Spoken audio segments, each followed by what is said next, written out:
Marc Marquez mengatakan bahwa motor Gresini Ducati MotoGP miliknya rusak total di Grand Prix Indonesia karena Marshall tidak memiliki alat pemadam kebakaran yang tepat. Juara dunia 8 kali ini memulai balapan dari posisi ke-12 dan terlibat dalam pertarungan 6 besar di paruh pertama balapan. Namun pada lap ke-12 saat berada di urutan ke-7, mesin GP23 Marquez meledak dan ia terpaksa parkir di sisi sirkuit dengan api yang keluar dari motornya.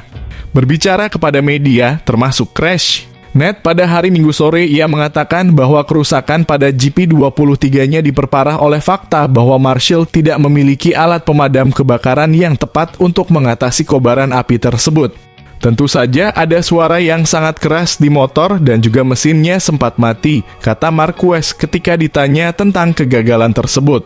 Tapi ketika saya melihat asap putih, segera saya periksa dan itu memalukan karena alat pemadam kebakaran yang mereka miliki di sini bukan yang benar dan motornya benar-benar rusak. Semuanya, termasuk remnya. Ini memalukan bagi tim karena untuk tim swasta ini adalah biaya yang besar. Tapi salah satu hal adalah alat pemadamnya harus yang benar atau yang berteknologi terbaru, karena jika tidak, Anda akan merusak motornya. DNF membuat Marquez tertinggal 78 poin dari pemenang Grand Prix Indonesia, Jorge Martin, di klasemen, yang berarti berakhirnya peluang meraih gelar juara.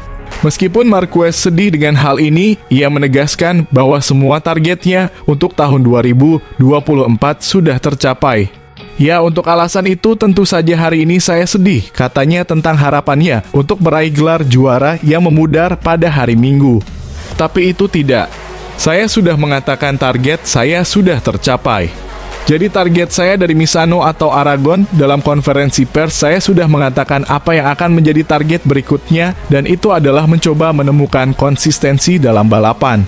Dan itulah yang saya lakukan di balapan-balapan terakhir ini. Oke, hari ini kami melakukan kesalahan itu. Tapi cobalah untuk menemukan konsistensi itu. Dan langkah selanjutnya adalah latihan kualifikasi dan itulah yang akan menjadi fokus utama saya pada latihan-latihan berikutnya untuk mencoba menjadi lebih baik dan lebih baik lagi dan mencoba berada di 2 baris pertama secara konstan. Ini akan menjadi target saya selanjutnya. Marquez terlibat dalam pertarungan sengit untuk memperebutkan posisi ke-7 dengan pembalap VR46 Ducati, Fabio Di Giannantonio, yang berakhir dengan jatuhnya Di Giannantonio. Hal tersebut terbukti mengganggu balapan Marquez, yang merasa ia seharusnya bisa bersaing dengan Francesco Bagnaia untuk memperebutkan podium. Kami berada di sana dalam pertarungan yang merupakan bagian pertama dari balapan dan hanya dalam pertarungan itu Anda hanya kehilangan waktu, katanya. Tapi saya memiliki kecepatan untuk berada di belakang Pecco Bagnaia dengan cara yang baik dan saya tahu bahwa target saya adalah posisi ketiga, posisi keempat, posisi kelima, dan itu terkendali di belakang Pecco. Tapi kemudian kami memulai pertarungan dengan Di Gia yang sedikit dibesar-besarkan dan kemudian ia terjatuh karena ia menggunakan ban belakang yang lunak dan ia terlalu memaksakan diri pada awalnya. Tapi ini balapan dan dalam balapan memang seperti ini. Tapi terlepas dari itu, yang paling penting adalah ketika ia terjatuh, saya mulai dengan ritme saya lagi dan saya mulai lebih cepat dan lebih cepat lagi. Bahkan di lap saat saya melakukan kesalahan, saya melakukan lap terbaik saya. Tidak beruntung.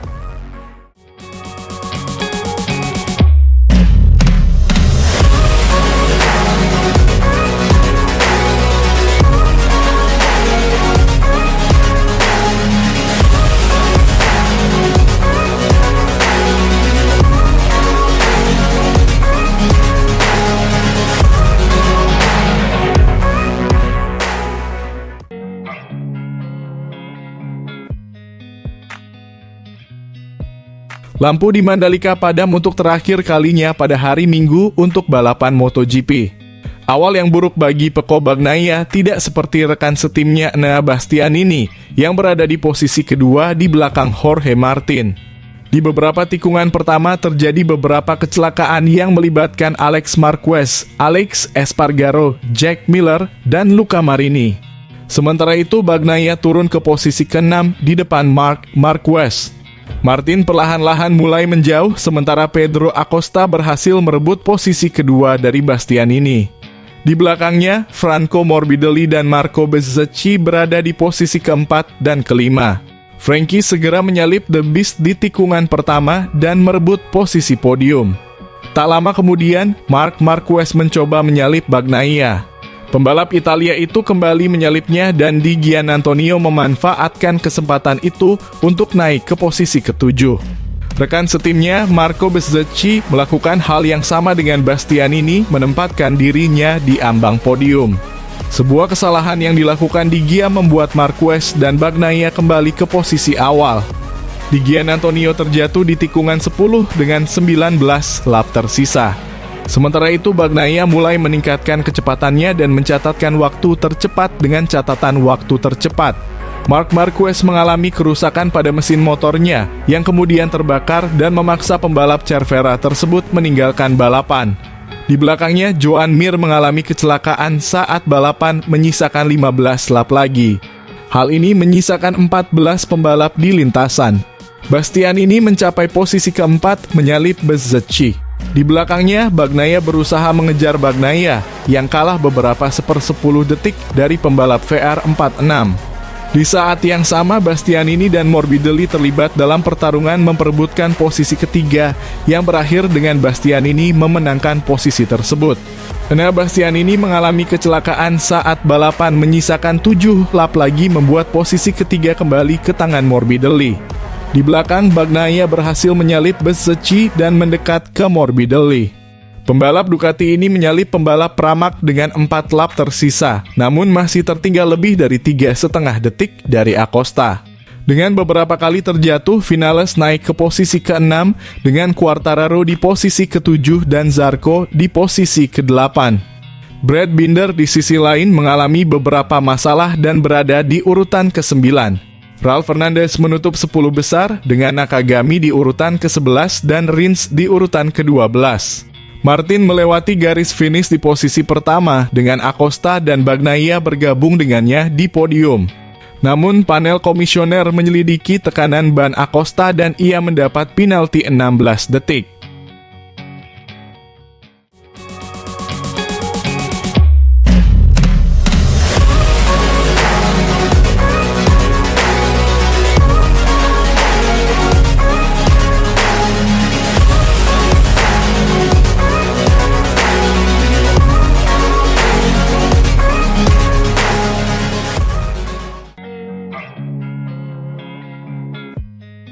Marc Marquez mengatakan bahwa posisi ketiga dalam balapan sprint MotoGP Grand Prix Indonesia adalah hasil maksimal yang bisa ia raih. Meskipun ia harus memulai balapan dari posisi ke-12 karena 2 kali terjatuh di Q2. Selama 3 akhir pekan berturut-turut, pembalap Gresini ini mengalami kecelakaan yang merugikan selama sesi kualifikasi Q2 yang membuatnya turun ke urutan terbawah. Di Indonesia, Marquez terjatuh 2 kali di Q2 dan tidak dapat mencatatkan waktu putaran, membuatnya berada di urutan ke-12. Namun, ia berhasil naik ke posisi kelima di tikungan pertama saat sprint dan berhasil finish di urutan ketiga setelah bersaing ketat dalam perebutan juara hampir sepanjang balapan. Berakhir dengan selisih 1,7 detik dari kemenangan di sprint, Marquez mengatakan bahwa hanya itu yang bisa ia harapkan meskipun ia memulai balapan dari barisan terdepan. Itu sangat merugikan saya. Tetapi analisis setelah balapan, setelah lap pertama, jika saya start dari baris pertama atau kedua, saya akan finish di posisi yang sama, katanya pada hari Sabtu di Mandalika. Setelah memperkecil selisih poinnya dengan Jorge Martin yang terjatuh menjadi 53 poin. Jadi, kami sudah melakukan yang terbaik meski kami start dari baris pertama. Tapi memang benar bahwa Anda tidak bisa melakukan lap pertama seperti yang kami lakukan setiap saat dan besok akan lebih sulit. Hari ini kami melakukan lap pertama dengan sangat baik, tapi besok tergantung pada start. Marquez menambahkan bahwa rasanya sangat menyenangkan untuk menyalip begitu banyak pembalap di luar garis dalam sprint. Tetapi itu tidak normal dan tidak dapat mengharapkan pengulangan pada awal Grand Prix hari Minggu. Tergantung pada start, jelasnya. Jika Anda memulai dengan baik dan kemudian Anda memiliki kecepatan yang lebih cepat dari orang-orang di depan, maka Anda bisa menemukan posisinya. Jika Anda memulai dan untuk beberapa alasan Anda tidak memulai dengan baik dan yang lain lebih cepat dari Anda, maka Anda tidak dapat menemukan posisinya. Saya sangat beruntung karena saya memulai dengan sangat baik, bahkan di lintasan lurus saya bisa mengejar mereka. Dan kemudian pada titik pengereman saya mencoba untuk menemukan yang terbaik. Tetapi di sini cukup kritis karena seperti yang Anda lihat, saya sedikit berada di bagian dalam di tempat yang kotor dan itu menjadi sedikit lebih sulit. Mengenai apa yang salah di babak kualifikasi, Marquez mengatakan, memang benar pada putaran kedua saya menggunakan ban depan yang keras sehingga saya tidak bisa melakukan time attack yang saya inginkan. Untuk kecepatan balapan hari ini saya menggunakan, tetapi untuk serangan waktu saya memiliki sedikit cengkeraman tepi.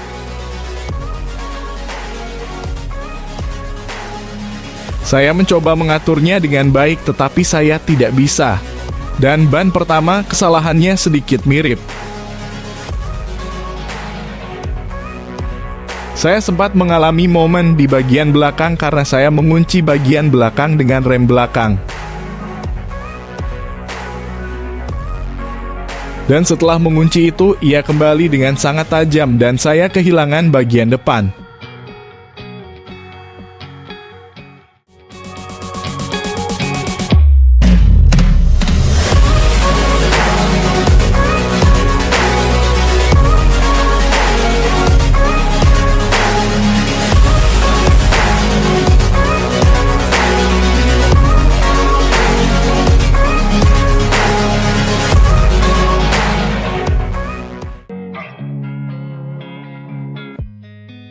Marc Marquez berhasil finish podium 3 di Sprint Race Mandalika setelah alami crash di kualifikasi dan start dari P12.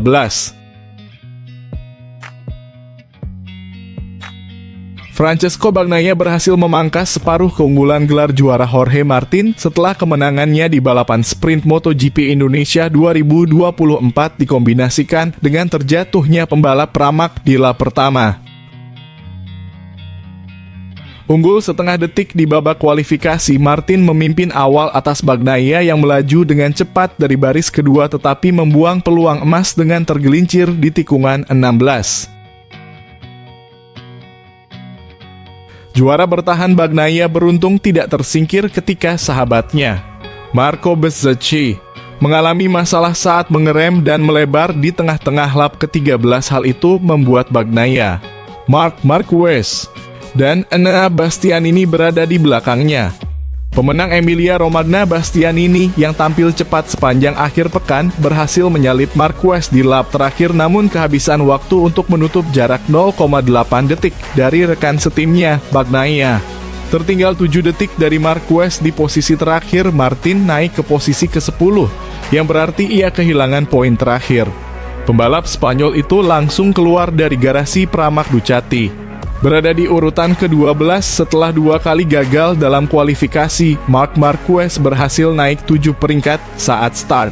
Pembalap Gresini itu kemudian melanjutkan aksinya untuk menempati posisi ketiga di belakang Bagnaia dan sesama pembalap GP23 Bezzecchi setelah beberapa lap.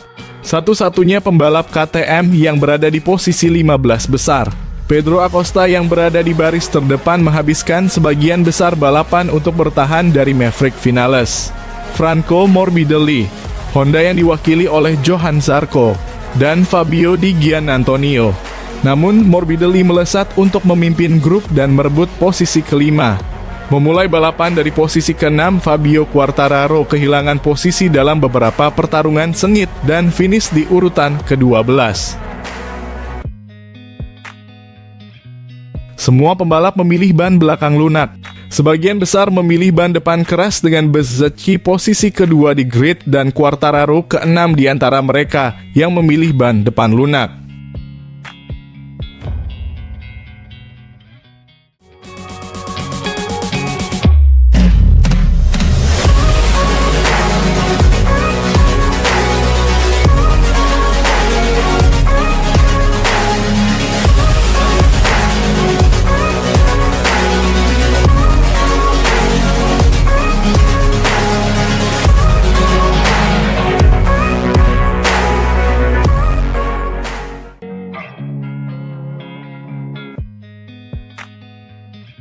Marc Marquez tidak menjalani latihan terbaiknya hari ini, tetapi dia masih menjadi protagonis dalam dua aksi. Yang pertama adalah penyelamatan saat motornya hampir jatuh ke tanah. Pada sudut 65 derajat, ia mampu mengangkat motornya dan menghindari jatuh ke tanah. Gambar kedua yang luar biasa berkaitan dengan aksinya sebagai taksi. Pecco Bagnaia tidak berhasil mencapai kotak dan terjebak di tengah lintasan, tetapi Marc Marquez muncul untuk menariknya dan membawanya ke kotaknya. Beginilah penjelasan kolaborator kami, Manuel Pecino, kepada kami. Gambar ini. Yang pertama, saya bahkan tidak menyadarinya, karena jika saya ingin menunggu meskipun dia berhenti, saya berhenti. Artinya, saya tidak peduli. Anda tahu bahwa ketika saya ingin melakukannya, saya tidak tahu malu. Tetapi tidak, itu adalah kebetulan. Saya memberitahu tim untuk membawa saya keluar untuk 3 putaran dan mereka memberi saya oke. Saya keluar untuk 3 putaran dan saat dia berhenti, saya bahkan tidak melihatnya. Memang benar bahwa saya kemudian gagal dalam serangan pertama dan kemudian saya terjebak dalam sebuah kereta kecil. Tetapi jika Anda memperhatikan bahwa saya melakukan putaran di belakang, saya memang melakukannya. Itu adalah kereta dan saya memiliki Sarko di depan saya, yang bukan tipe orang yang Anda cari untuk melakukan putaran, kata Marquez di penghujung hari. Apa penyelamatan terakhir yang Anda ingat dan bagaimana Anda melakukannya? Karena Anda berada pada posisi 65 derajat dan hampir saja Anda menabrak aspal. Ya, itu adalah salah satu yang sudah lama tidak saya lakukan. Saya tahu banyak orang yang memiliki sistem anti menyelam di Honda. Sekarang mereka memasangnya di Ducati, karena saya memiliki sistem khusus di sana. Sekarang ada di sana. Sekarang mereka telah mengembangkannya dengan baik di Ducati dan mulai bekerja. Jadi kita lihat saja nanti. Tapi memang benar bahwa penyelamatan seperti yang saya lakukan di Honda itu spektakuler. Tapi itu juga pertanda bahwa saya tidak nyaman. Bahwa ini adalah sirkuit yang merugikan saya di masa lalu. Saya pikir itu akan merugikan saya tahun ini dan nyatanya hari ini merugikan saya lebih banyak daripada di sirkuit lain. Dan 4GP24 di depan. Ya, tapi hari ini saya punya 23 yang juga Bezzecchi di depan. Jadi saya memiliki titik lemah di tikungan 2 yang membuat saya kehilangan lebih banyak dari biasanya. Saya kehilangan banyak hal. Terutama saya tidak dapat memanfaatkan ban baru dengan baik di sana. Dari ban lama ke ban baru saya kehilangan 2/10 dan yang lainnya dari ban lama ke ban baru saya kehilangan hampir 4 atau 5 detik. Jadi saya akan mencoba untuk meningkatkannya agar lebih dekat dengan 24. Tetapi sekali lagi mereka cukup jauh di depan, terutama Bastianini dan Martin. Dan apakah Anda akan menjelaskan kepada Pecco tahun depan jika dia bertanya kepada Anda bagaimana Anda melakukan penyelamatan dengan Ducati? Kali ini saya tidak memberikan gas, seperti yang terjadi pada Honda. Jadi bagian terakhirnya tidak berfungsi. Saya telah kehilangan latihan dan tidak ada. Tapi baiklah, saya beritahu Anda, itu spektakuler. Tetapi itu bukan gejala yang baik. Jadi, apakah Anda akan memberitahu Pecco atau tidak? Tidak seperti yang Anda katakan kemarin, tidak. Anda tidak memberi nasihat kepada saingan Anda, Mark berkata sambil tertawa.